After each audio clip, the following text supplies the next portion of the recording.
Hej Mariette. Hvor er jeg? Du er i et trygt kammer. Du kommer aldrig nogensinde ud. Jeg fatter ikke, hvorfor du ikke tager resten af din sygeorlov. Det er fint, nej.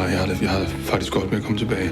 Jeg kan ikke sende dig tilbage til drabsafdelingen. Og det ved du også godt. Der er ingen, der gider arbejde sammen med. Kun min beslutning. Justitsministeriet har givet sådan lidt penge til at åbne en ny afdeling. Afdeling Q. Arbejdet består i at genlæse henlagte sager fra de sidste 20 år. Du brokker dig altid over de andres arbejde. Det må sgu da lige være noget for dig.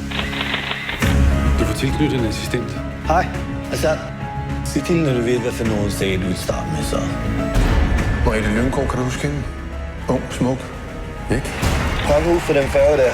Slut, færdig. Du slæv din hjerneskadede lillebror ombord på en færge, hvis du havde tænkt dig at hoppe ud. Jeg har ikke nogen hjerneskade, lillebror. Nej. Hvad fanden laver du overhovedet med den sag? Den er lukket. Hun begik selvmord.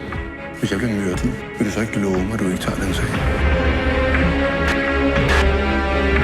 Mariette var sammen med en mand på en anden kongres i Sverige. Vi skal finde ud af, hvem der deltog. Luk Mariette Lynggaard-sagen nu og skriv 2 siders rapport.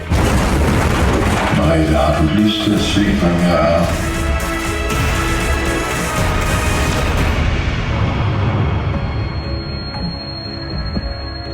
Har du fundet ud af, hvorfor du er her?